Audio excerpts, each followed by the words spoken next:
on this rap-ish. I ain't even broke a sweat, homie, this practice. Pondering my next move, staring at my track list. Hope I ain't miss my window. Praying like a Baptist, Seattle's own. Tired of this Game of Thrones. They made a list of the best rappers, and guess who wasn't on? While the disrespect continues, I'm steady packing these venues. Guess if you ain't at the table, you on the menu. And I'm that spitter, baby. They don't want you to see, but everybody south of Capitol Hill's rocking with me. Boys smoke the trays and ponder getting their life together. I'm comfortable with my role, so I'm like, whatever. I ain't got a job, but I work hard. And you don't work hard, but you got a job. The irony is I'm judged while you feel the applause. I'm slept on, that's why I had to set this alarm. My dudes is armed, I'm armed with this arm charm. Body banging like she got that cream from Barry Bonds. Yeah. I did it for the city, I did it for the love, I did it for the people, I did it for us. X-ray season is here, a real hitter with a mic, I'm everything that they fear. With that, hood ain't the same, I was all on their ass, I'm level-headed. So yo, my dudes love when I spaz, and I'm so over Seattle's passive-aggressive attitude. They don't call you back, what they really saying is F you. While I'm from the same place, I move at a different pace. I prefer if you just said it to my face, damn, I did it. I did it for the city, I did it for the love, I did it for the people, I did it for us. Average dudes with they average spit, writing average rhymes, knocking average chicks. The closer I get, I can feel the people starting to shift. I'm loyal to a fault, and everybody can't come with. Rap's a rich man's game, I'm only playing with change. They bang models and singers, I'm knocking my own flame, I'm different. The crowd, I move with the chosen few. Black thoughts, I could be the front man for the roots. No diamonds and gold, I'm on my sticks and stones. If we can see your panty line, you should have on a thong. My team is strong, through this fire we forged a bond. And they already know what it is when I get on. To the hearse, party like it's December 31st. When I'm on my deathbed, I'll probably crack in my nurse. You ain't got the bars to compete. I'm a verbal athlete, deflating these boys so they say that I cheat. Damn, I did it. I did it for the city, I did it for the love, I did it for the people, I did it for us.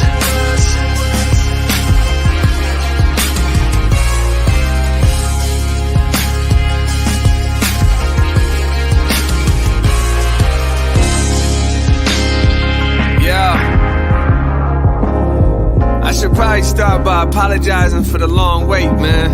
You know, I know I be tripping, but I'm not just a rapper, I'm an artist. And, you know, my creative process is a little bit different than most. Nonetheless, I want to welcome everybody out to the Dre's Experience. I got TCF in the building, my whole camp's here with me. I got the band in here laying this cool-ass vibe. And I'm Seattle's own. Let's get into it.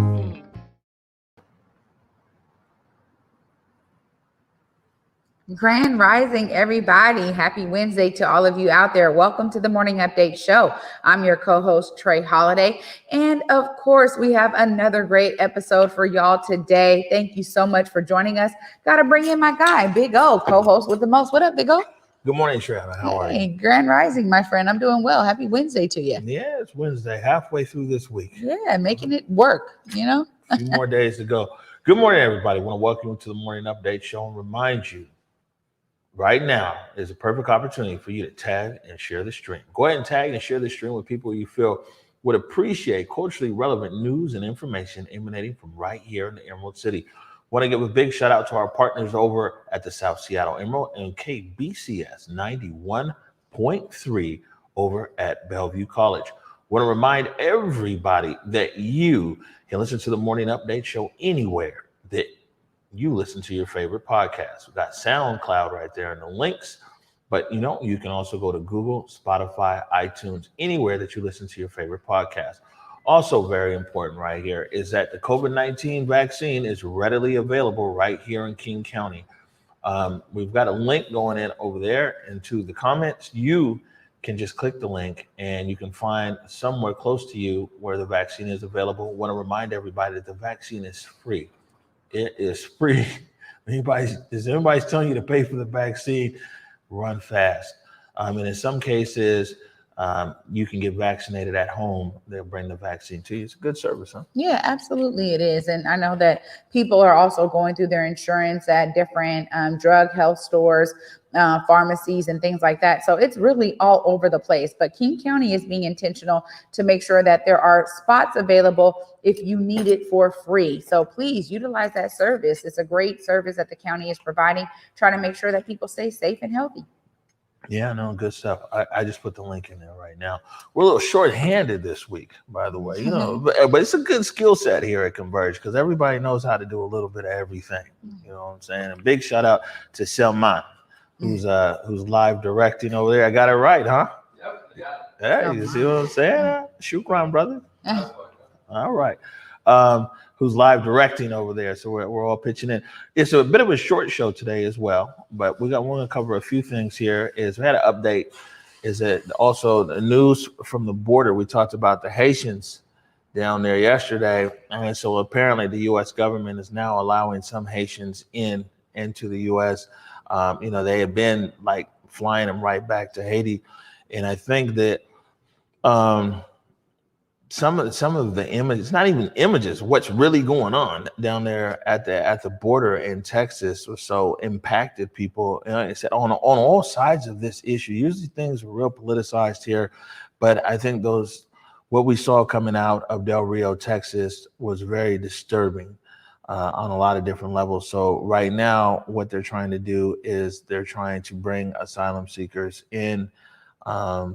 Although, they had initially said that they were just going to be flying and repatriating them back to Haiti.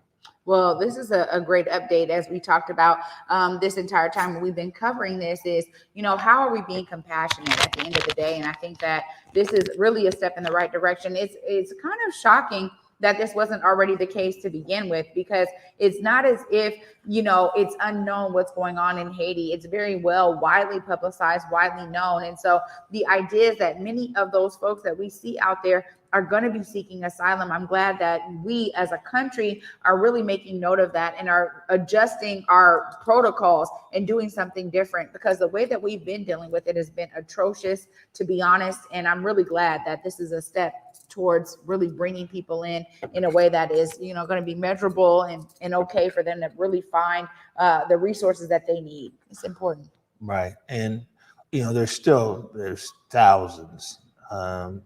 This morning, they were saying at least 9,000 in one of these camps down there. I doubt that everybody is going to make their way into the U.S. But the fact that yesterday or 2 days ago, the head of Homeland Security said nobody's getting in. He was like, we're putting them all on planes. We're sending them all back. And so there has been some shift. We'll see, how long literally that door stays open down there. But, man, there's border security, and then there's also humanity and what we saw out there. And these are people should understand, these are people who they're not refugees from the recent earthquake or political unrest. A lot of these people left Haiti 5 years ago. I think it was 5-6 years ago when there was a massive earthquake there.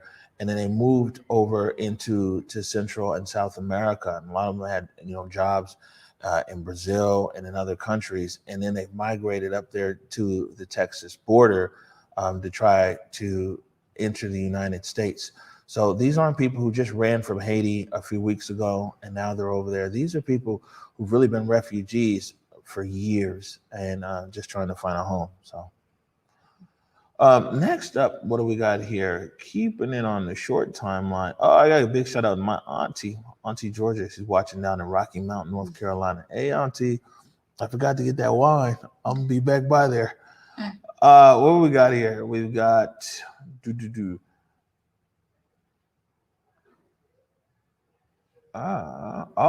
evictions. Yeah, there it is.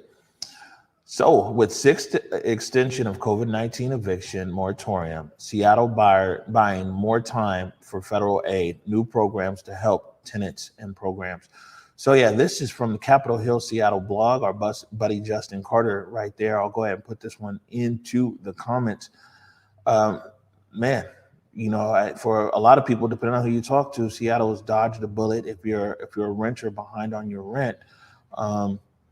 with the eviction moratorium now moving out until January 15th, 2022.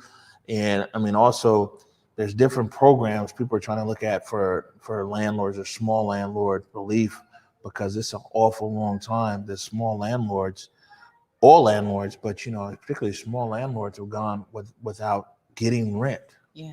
I mean, you know, when I read up on this, you have a lot of strategists, particularly financial strategists, that are talking about the ways that we can be doing and moving and adjusting to what COVID has brought really in all of our lives. And when we think about understanding a real freeze on this, to say, you know what, throughout this time, no one was getting paid, not just small landlords or big landlords, but the lenders of those loans for those properties. That, you know, if there's a overall freeze where everybody understands we're not going to receive revenue from renters during this time, we're going to also not be receiving them from small homeowners and people that own certain properties, because people are really struggling. There is just going to be an all-around freeze. Yes, for anybody who can afford to pay their rent, do so. And then that's just some money that, you know, we're like thankful that it's coming in. But for everything to kind of be frozen, as really,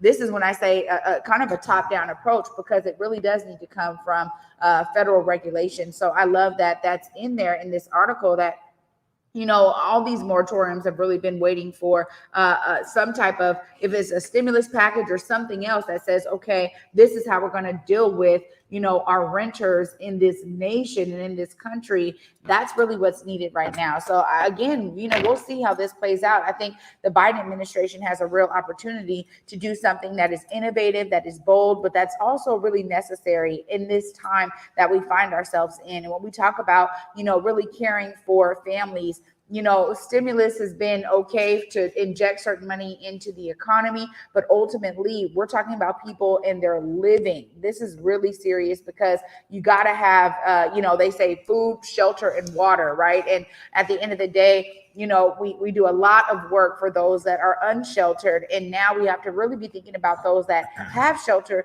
that have the opportunity, or maybe really the unfortunate burden on them, that they may end up losing shelter because of COVID. So this is something that really does need to come from a federal perspective. I'm glad that article mentions that.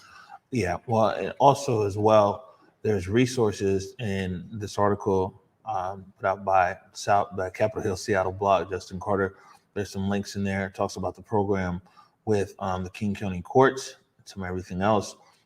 Really want to encourage people to take advantage of anything that you can do to get ahead of your rent, because one thing for sure is it's not going to continue to get pushed out. I know we keep saying that. This is the 6th time now that it has, but I really don't see it past January of next year. If you have an opportunity to take care of your rent, please take care of your rent, right? Moving along here, what else we got? So there was supposed to be an unveiling of the new BLM mural, and this was last Friday, but change in COVID laws, weather, whatever it was, they didn't quite unveil it the way they wanted to, but they sent out a release here this morning. New long-term Black Lives Matter public art piece installed at Seattle City Hall. And this says here, the city of Seattle is proud to partner with community leaders to create this new long-term installation celebrating Black Lives Matter in front of Seattle City Hall. For years to come, all those who pass on 4th and Cherry will see this celebration and profound impact of Black Lives Matter movement is having on our city and in our country. Right? That's from the mayor's office right there. If you remember that Steve Hickey, the producer, Steve was over there while they were doing the installation last week, I guess 2 weeks ago now, he was doing the installation. So thought we'd play that clip of the new BLM mural being installed. So today is a real special day. We get to finally put in a Black Lives Matter mural with the caption, "Enough is enough," here on the sidewalk of 4th Avenue on the east side between James Street and Cherry Street. This particular one was agreed upon with the director's office, the mayor's office, and some of the organizers from different art galleries and community members in the community, we decided that 4th Avenue, like behind me, on the sidewalk, and what's neat is it's facing City Hall. And that way, when the cabinet and council members or the mayor or whoever's there looks down, it's a constant reminder that, you know, Black Lives Matter and enough is enough, you know. So it's a very special piece. It's another destination for the city and tourists, and anybody can come and see it and enjoy it. But it's a statement piece, and it's one that's going to be here forever. And I'm just happy and proud to get to be a part of it. I remember hearing the word in my mind, enough. And at the time we were working on the Capitol Hill, I wanted to add the words enough is enough, but that piece was already established and the artist already had what they were going to do. And I didn't feel it was my place to interject or to add any ideas. And I was asked to bring out, make some different options. And so I created 3 different variations of Black Lives Matter. And the 3 got taken back to the community group and the organizers, and they voted on the 3 that I proposed. And fortunately enough, my favorite one that says Black Lives Matter, enough is enough. Everyone's invited this Saturday here from 4 to 7 p.m. Saturday the 18th. There'll be an unveiling and different organizations and sponsors will be here. So come on out. Absolutely. Another, great story right here when it comes to the recognition of the Black Lives Matter movement, but also just that Black lives do matter outside of the movement. And, I love how this press release specifies that, this will be there. They did it in a real durable way with durable materials so that, it can last at least 5 years, but that there will be continued maintenance on it so that it lasts for a really long time. And that's really something that I love to see and hear. One of the things that we talk about as a city is we understand that tourism is a high part of almost any major city in America, right? When you think about revenue coming into the city. And so having another point that people are like, hey, not only the gum wall, not only the BLM mural on Capitol Hill, let's, check this one out right there in front of City Hall. And it does make a statement, the fact that it is facing City Hall. So I love how he said that there, that when they look down, they're reminded of this message over and over again, because there is a need for this reminder to be a part of the decision making that's happening right there at City Hall. So, great job to all of the artists. I also love that, some of the SDOT employees are also muralists and they have understanding of art, and they were being able to be a part of this entire effort alongside community members. So great work all around. Yeah, no, good stuff. I actually saw it the other day, and it's durable, that's for sure. They use some good durable materials there. One more thing here before we go to break. I thought I would bring this up. They're going to talk about this big tomorrow on clapback culture. But do you know what missing white woman syndrome is? Oh, yeah. Right. So let me tell everybody here, this is one definition. Missing white woman syndrome is a term used by social scientists and media to refer to disproportionate media coverage, especially in television, of missing person cases involving young, white, upper middle class women or girls, compared to the relative lack of attention towards missing women who are not white or women of lower social classes and missing men and boys. The phenomenon has been highlighted in the United States, Canada, the United Kingdom, and South Africa. And this is kind of coming up right now.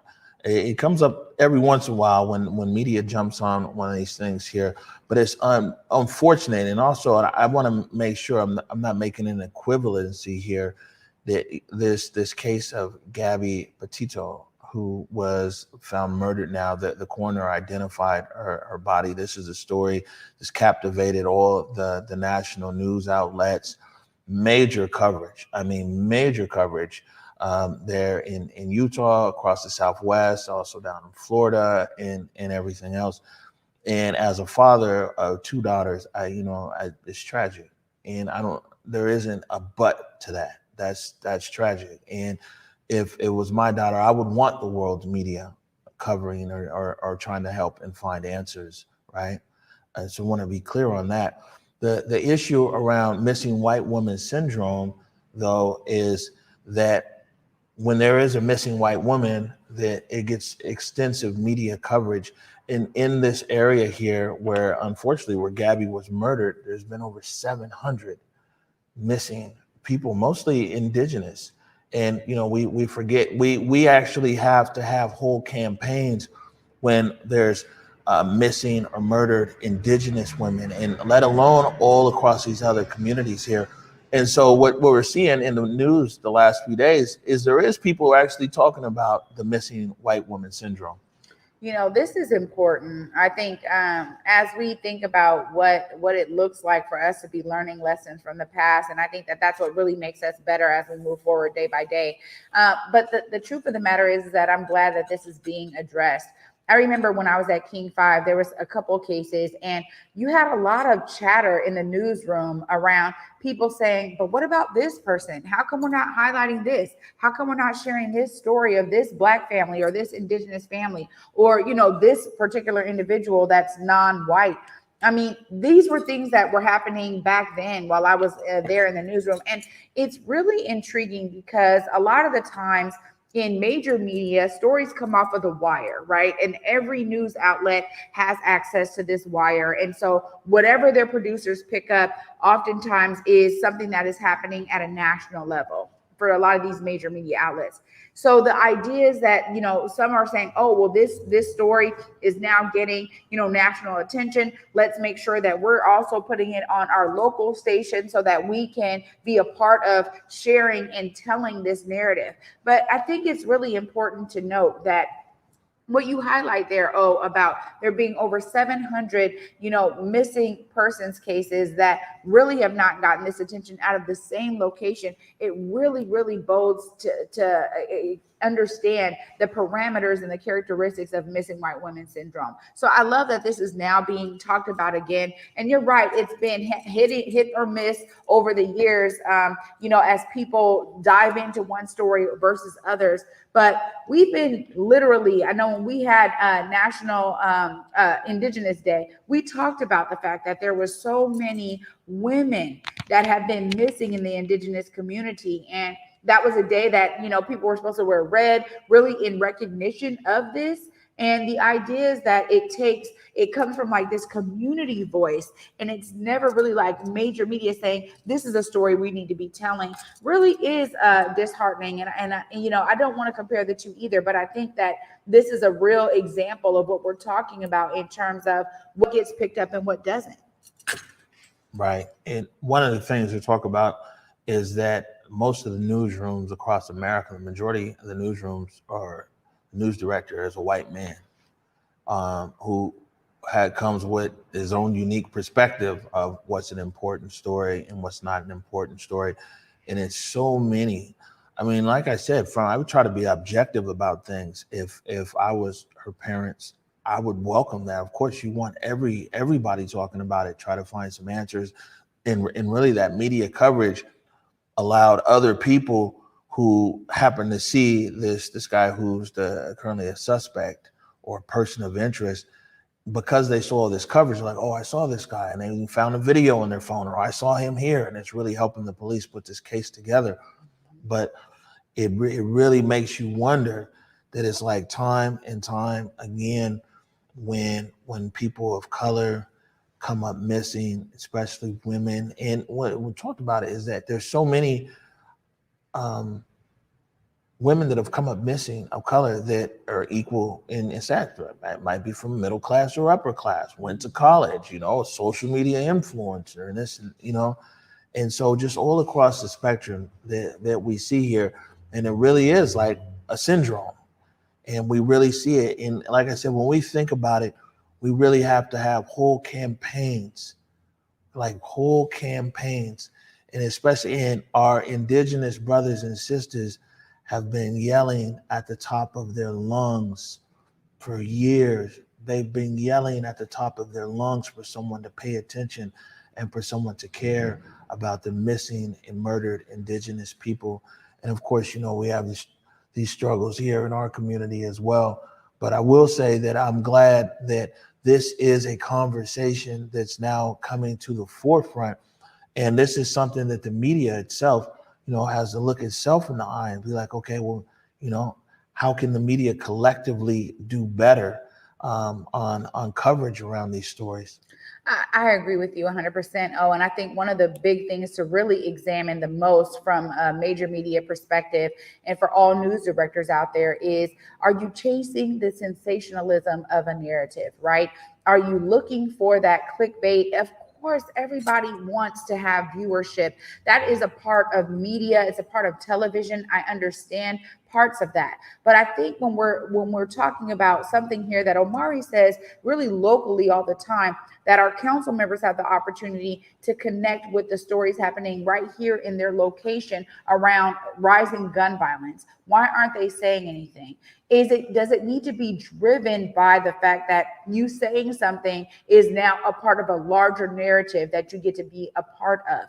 At the end of the day, I think it needs to be about people being able to examine themselves and look within themselves and see that there is a real need for champions of these stories around our indigenous women, LGBTQIA, our trans women that are out there, that really are one of the number one categories of people that are oftentimes overlooked when it comes to major media stories. And they're suffering tragic losses, not just deaths, but also missing persons cases. And you can see this in the data.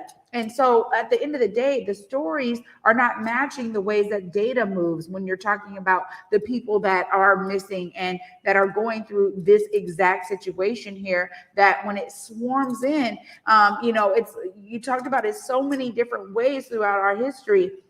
The white woman, is this thing, this figure that, is supposed to be so cared for and it's so delicate, but it's not really looked at the same when you're looking at Black, indigenous, or trans women. And this is very clear in even our healthcare disparities. So really, it goes beyond just missing persons cases. It's about people understanding that there is a real care and compassion that needs to be at the bottom of all of these things driving stories. And unfortunately, I think one of the major things is that people will see that there's a dip in numbers if they're talking about an indigenous woman or a trans woman or a Black woman when it comes to missing persons cases, but they're looking for that clickbait. And I think that's really one of the things around major media that we have the opportunity to change. Yeah, no, for sure. It's crazy because we get feedback, some solicited, some unsolicited, and they're always like, man, well, how come you guys either here on the show, but especially like on our social pages, they're like, how come you guys aren't putting links to this story or that story or whatever? I mean, and one, we kind of, unless it's a national story that's, directly impacting, we try to keep it local. And they're like, yo, you'll definitely get more viewers. You'll definitely get more clicks and traffic. And as a media company, that's exactly what we want. That's music to our ears. But, and for us, we kind of stay away. Especially because it's sensationalized stories. And that's, we've been intentional in a sense.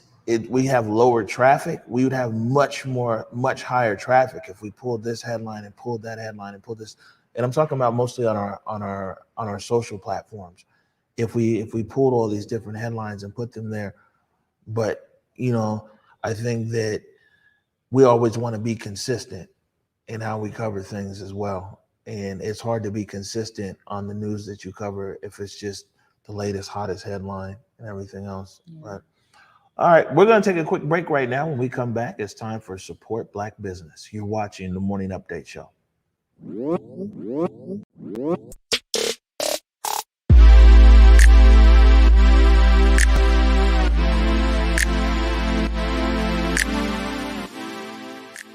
Market Street Shoes, slinging kicks since 2006, with styles that support you and yours, getting the F outside or staying comfy when you just want to lounge indoors as well. But wait, Market Street Shoes is way more than just a shoe store. Gear up for your next outdoor adventure with apparel and accessories that'll have you looking good on the streets, the trail, or even in your own backyard. With locations in Ballard, Redmond, and online at marketstreetshoes.com, there's undoubtedly a style and size that'll fit your lifestyle.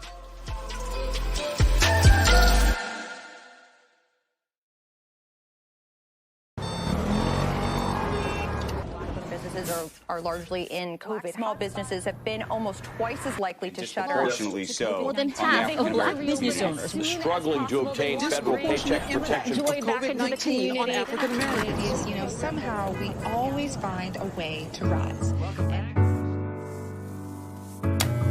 To the blueprint builders, to the backbones of every block, to the late night legends and the pioneers of legacy. For the curators of the culture, for the family franchise, and for generations to follow. You might fall, but never fail.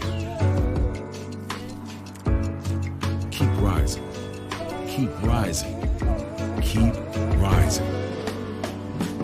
Apply today for a variety of business, marketing, and tech makeovers on us to help your rise.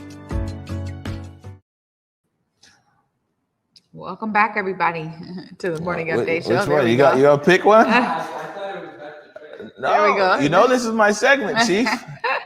Right? There you go. All right. Welcome back to the morning update show. Right now it's time for my favorite part of the show, which is support Black business, powered by No Excuses. All right. So this is the last of three in a segment of businesses that we spotlighted at the Link Project there on Union. East Union Street in Seattle, just a few blocks up from 23rd, the Link Project. And we ran into Eva Hutchins. And Eva, interesting story. Eva spent a lot of time living in Thailand, said that her parents actually still live in Thailand. And back here in the U.S., and actually main job as a nurse, but during the pandemic, like a lot of people in our community, picked up a side hustle and initially started selling masks. And said she talked to a mentor. A mentor was like, yeah, masks is cool, but you should really get into something that you love and are passionate about. And Eva, passionate about fabric and textile, forged a relationship with a group of women over in Thailand who actually create these different home decor textiles, which she's selling. So not only is it just a regular small business, but she's also an importer, importing her goods from Thailand. Interesting story here. This is Eva Hutchins, and the name of the business is In Her Threads. I'm Eva Hutchins, and I am the owner of In Her Threads. So In Her Threads is a textile business, all home decor, and basically all of our stuff is made equitably in Thailand. I used to live there, and my parents still live there, and so all of our products are very unique because the fabric you can only get in Thailand, and it's all made in limited quantities. And so we work with a woman business, like a sewing shop in Thailand, and we pay them equitably, we pay them what they ask for, and we know these women. And so it's actually really special to me because I used to live there and I know the women that sew for me. And so I know where my products are coming from. So I feel really good about that. I'm an importer, and this business pretty much is like my passion and my side hustle. So by profession, I'm a nurse. And so this has been a really fun, like creative business for me to do. And I've been on Etsy, and I'm just trying to get onto Amazon right now. And then I've been doing pop-ups like this. So it's been really fun. I love the Link Project. I love the Link Project because it's a community of like-minded people. And I love the idea of Black people having ownership and having a place where we can show our products and feel comfortable and meet people and network. I think it's very important to have something like this, and it's been great. I've met a lot of people through this or things like this. People love it. So people like the fabric. So people love to touch fabric, feel it, and like home decor is a big deal right now with everyone working from home. And yeah, it's been good. Good response. Well, when the pandemic hit, one of my friends was sewing masks and she was doing really well. And so I went onto YouTube and learned how to sew masks, and I did actually pretty well. And then I thought I need to pivot. I need to do something else. And I had a mentor, and he suggested that I try to find something else to do. So I thought of things that I loved, and I love fabric. And I love Thailand. So I was like, okay, what could I do with this? And so I kind of just went down the rabbit hole of finding what should I do. And it came up with this business, In Her Threads.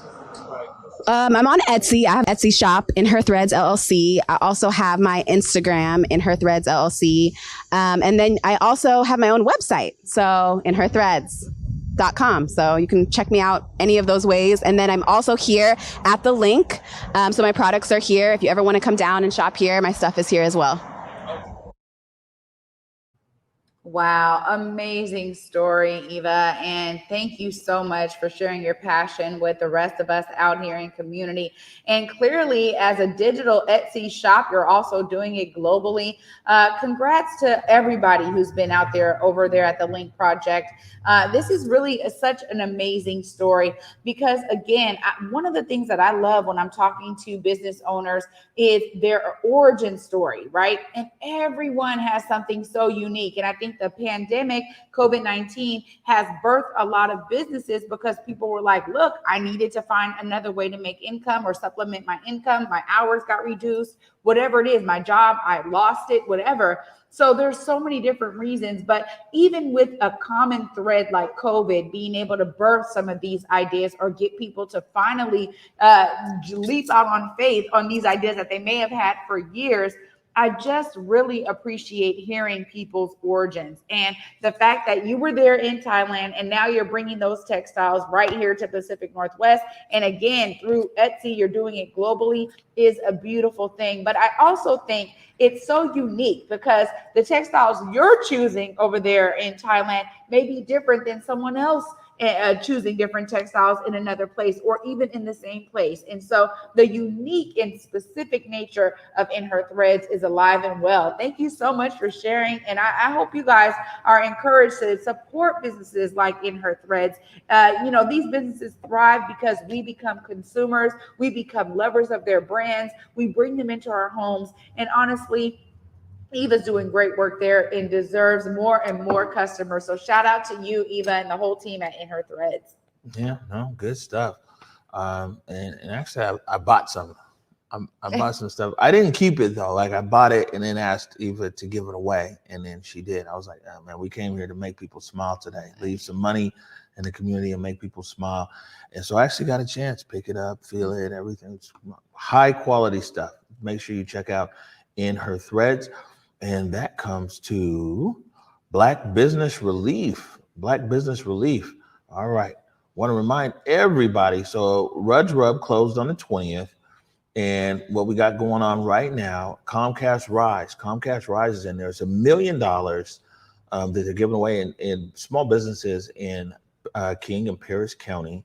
And right now, up until October 1st, is a time for people to review the requirements. And no, you don't have to be a Comcast customer, but review the requirements. And then the application is open from October 1st to October 14th. Now, these are $10,000 grants, and we're really targeting Black businesses. So link is there. And, if you're a Black business owner, $10,000 grant, and fill out the link. If you know somebody, go ahead, fill out the application and everything else. $1 million. And, part of this, my conversation with Comcast was like, hey, man, we want to see this through to the end.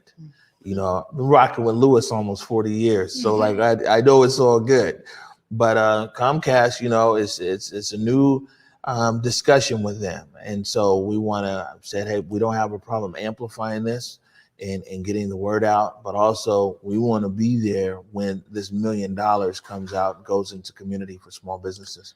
Really important to always follow the money. It's one of our recurring themes here on the Morning Update Show. And one of the things that I really want to encourage business owners to do is to take advantage of this time where you get to understand all of the parameters around the application. Look, oftentimes that is not the case. I think Comcast is being very intentional to have this open window. When you talk about until October 1st, you can look at what is needed. You can gather your documents. You can get your paperwork ready so that when the application is alive and well and they start accepting applications, you're ready to go. That is something that I think has not been built into a lot of systems. Oftentimes what we've seen in the past is these funds come up, and especially when they're coming from a high corporate entity like a Comcast, they kind of open it up. They don't really announce it a whole lot.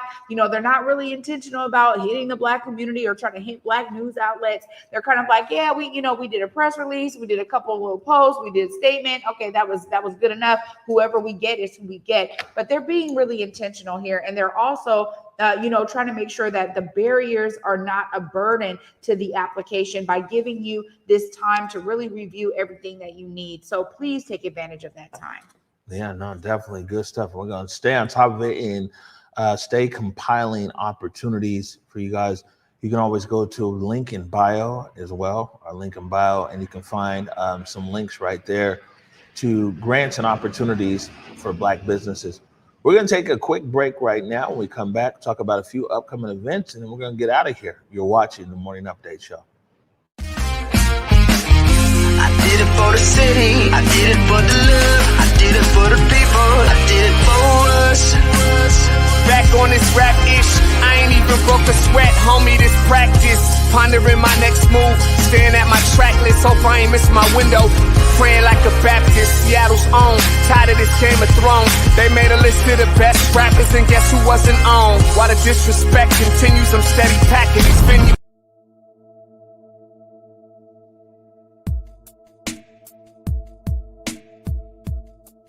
Converge Media produces culturally relevant content for Black and urban audiences.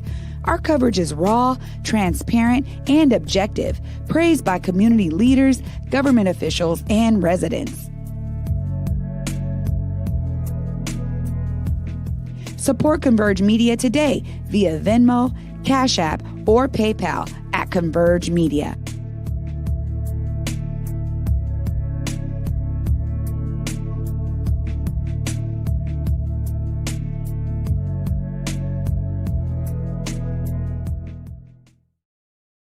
All right, welcome back to the Morning Update Show. Got a short show here today.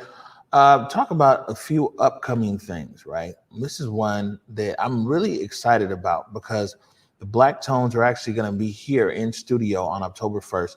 This is part of the Pure Sound concerts at Pier 62, the Black Tones Earshot Jazz Festival with Devon Lewis and friends, and Tiffany Wilson and Lady A. It's good to see concerts back at the Pier. I mean, it used to be a big thing back in there. I remember when Anita Baker came to the Pier years ago. I was like, yo, concerts at the Pier. So it's good to see the Pier active again. And like I said, the Black Tones will be here on October 1st, and then they're over there at the Pier on October 2nd.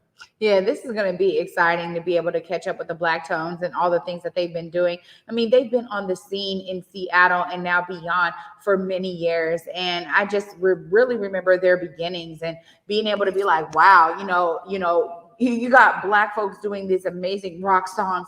They have a great plethora to their repertoire of music. And so I'm so glad that they'll be joining us. But also, you're right. I mean, the Pier has always boasted amazing talent, bringing talent from all over the place to be right there on our Pier. And it's such a great thing to see that the Pier is vibrant once again. It's gone through so much reconstruction, just kind of being in that zone as there was so much going on, again, on the streets that necessarily just like inadvertently impacted the Pier. So I love seeing that there's going to be some amazing concerts. And I got to say, man, Tiffany Wilson and Lady A are phenomenal as well. So I'm really looking forward to this concert series. Yeah, no, it's going to be a good time down there on the Pier. Let's see. I got a note here for today. Today is 7 o'clock. We'll put that up. Seattle News, Views, and Brews with Brian Callanan and the very wordy and nerdy Kevin Schofield. And, Brian has actually been like in Switzerland or something. Like, I mean, people talk about commitment, man. He's like in Switzerland following everything. Him and Kevin, they got their show. And so tonight at 7 p.m., Seattle News, Views, and Brews. It's loaded up. It's ready to go. It will be there. For any last words before we get out of here, Trey? Oh, for me, always, see yourself as a part of the solution, guys. It's so important that, we all be pouring our love into, making the things better for all of us, for future generations, for the present and the future, and really learning the lessons from the past. So I encourage you all to see yourself as a part of some amazing solutions out there. All right, good stuff. Again, tonight, 7 o'clock, Seattle News, Views, and Brews. Tomorrow, 7 o'clock. Man, it's a clapback culture you don't want to miss. I mean, Mike Davis and Julia Jesse are hitting on a whole bunch of topics.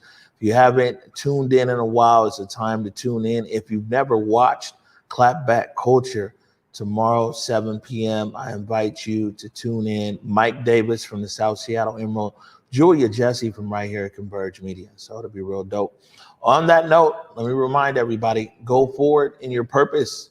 Go forward in your humanity. And until tomorrow at 11 a.m., peace.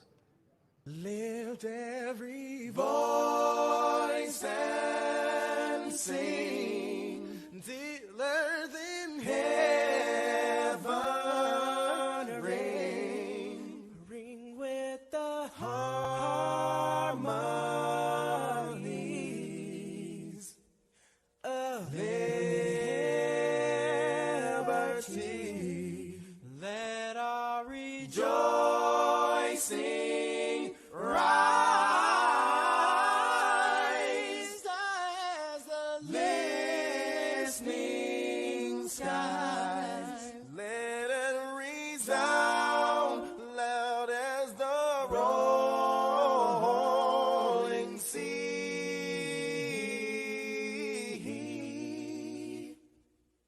Sing a song full of the faith that the dark past has taught us. Sing a song full of the hope that the present has brought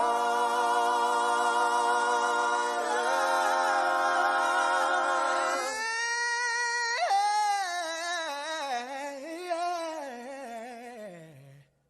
Facing the rising sun.